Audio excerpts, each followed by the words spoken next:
नमस्कार दोस्तों, मेरा नाम डॉक्टर उमा त्रिपाठी मिश्रा है। I am consultant gynaecologist and advance laparoscopic surgeon practising in Raipur. दोस्तों, आज हम औरतों में एक बहुत से कॉमन सी गांठ की बात करेंगे जो कि फाइब्रॉइड होती है, गर्भाशय में होती है और नॉन कैंसरस गांठ है। यूजुअली कैंसर में नहीं डेवलप होती है ये गांठ। बहुत रेयर केसेस में, जिसको कि हम सार्कोमा बोलते हैं, वो कई बार कैंसर में चेंजेस हो सकता है। अब फाइब्रॉइड्स को सबको ट्रीट करना ज़रूरी है या नहीं, वो हम जानने की कोशिश करेंगे। लेकिन इससे पहले हम जान लेते हैं कि फाइब्रॉइड्स कहाँ कहाँ पे होते हैं और क्या क्या सिम्टम्स पेशेंट्स में कराते हैं। फाइब्रॉइड्स जो होते हैं दोस्तों, गर्भाशय में यूजली 3 लेयर्स होती हैं। Inner most layer endometrium, middle one myometrium और आउटर मोस्ट लेयर जो होती है सीरोजा होती है। ये तीनों लेयर में से किसी भी लेयर में डेवलप हो सकती है। अब किस लेयर में ये डेवलप होती है और उसका क्या साइज़ होता है, उसके बेसिस पे सिम्टम्स कराते हैं। अगर ये इनर मोस्ट लेयर पे होती है, जिसको कि हम समझने की कोशिश करेंगे, ये आपका मैंने गर्भाशय का ये बनाया है, चित्र बनाया है। इसमें सबसे इनर मोस्ट लेयर होती है।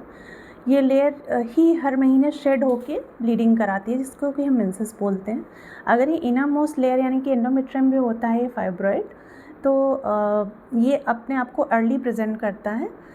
इसमें पेशेंट्स को हैवी मेंसेस होना, मेंसेस में पेन होना, ये सारी डिफ़िकल्टीज़ होती हैं।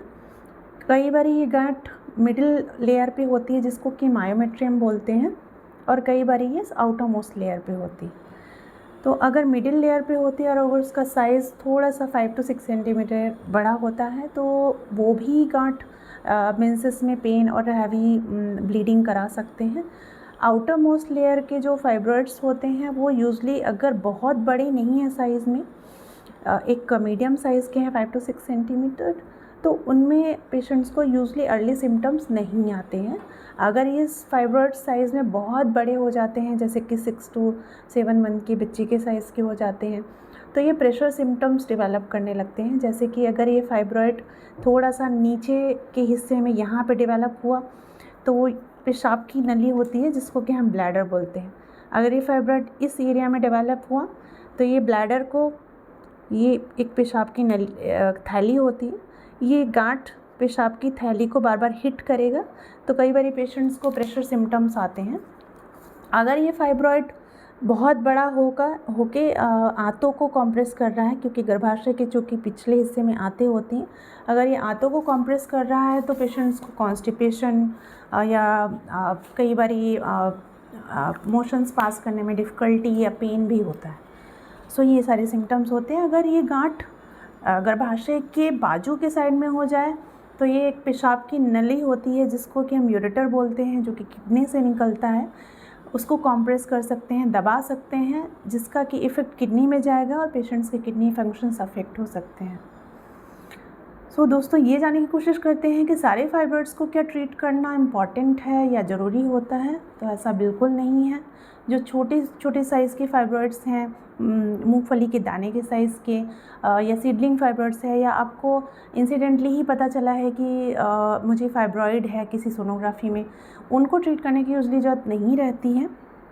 अगर कोई औरत चाइल्ड बेयरिंग एज में है, अगर वो बच्चे प्लान करना चाह रहे हैं, तो उस केस में जो बड़े फाइब्रॉइड्स हैं, जो स्पेशली आपकी इनर मोस्ट लेयर को डिफेक्टिव कर रहे हैं, उसमें प्रॉब्लम दे रहे हैं, या इनर मोस्ट लेयर को कॉम्प्रेस कर रहे हैं, तो डेफिनेटली ऐसे फाइब्रॉइड्स को निकाल देना चाहिए।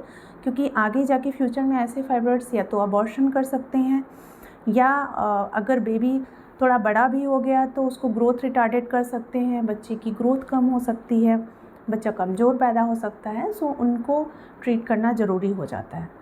और जो बहुत बड़े फाइब्रॉइड्स हैं, जो आउटर लेयर पे डेवलप होते हैं, उनको भी ट्रीट करना ज़रूरी हो जाता है, क्योंकि वो प्रेशर सिम्टम्स देते हैं। तो अब ये जानने की कोशिश करते हैं कि ट्रीटमेंट के ऑप्शंस क्या क्या अवेलेबल रहते हैं। तो वो या तो मेडिकल ऑप्शंस रहते हैं या सर्जिकल ऑप्शंस रहते हैं। मेडिकल ऑप्शंस में डॉक्टर्स आपको कुछ दवाइयाँ देते हैं या कुछ इंजेक्शंस देते हैं, जिससे फाइब्रॉइड्स का साइज़ कम हो जाता है। और but this is not permanent. जब आप वो दवाइयाँ इंजेक्शंस बंद करते हैं, तो फाइब्रॉइड कई बार अपना साइज़ फिर से रिज्यूम कर लेते हैं। अगर हम सर्जिकल ऑप्शंस में बात करें तो सर्जिकल ऑप्शंस में 2 तरीके से उनको ट्रीट किया जा सकता है। एक ओपन तरीका होता है और एक लैप्रोस्कोपिक यानी कि दूरबीन तरीका होता है। ओपन तरीके में पेट में निचले हिस्से में 8 से 10 सेंटीमीटर का चीरा देके हम फाइब्रॉइड्स को निकालते हैं, और लैप्रोस्कोपिक तरीके में बेसिकली पेट में छोटे छोटे होल्स क्रिएट करके लैप्रोस्कोपिक के माध्यम से उन फाइब्रॉइड्स को निकाल के ट्रीट किया जाता है। और एक हिस्ट्रोस्कोपिक तरीका होता है जिसमें पेट में कोई चीरा नहीं आता है। अगर आपकी गर्भाशय की इनर मोस्ट लेयर पे ये गांठ है 2 to 3 सेंटीमीटर साइज़ की है, अप टू 4 सेंटीमीटर, तो इनको हिस्ट्रोस्कोप यानी कि गर्भाशय का जो माउथ होता है सर्विक्स, वहाँ के थ्रू एंटर करके वहाँ के थ्रू निकाल सकते हैं। सो ये ट्रीटमेंट ऑप्शंस अवेलेबल हैं पेशेंट्स के लिए। सो डेफिनेटली अगर कोई ऐसी प्रॉब्लम आ रही है, heavy menses, pressure symptoms, irregular menses, तो अपने गायनेक को कंसल्ट कीजिए as soon as possible and get it treated. So thank you so much for watching this video. Please subscribe to my channel and thank you.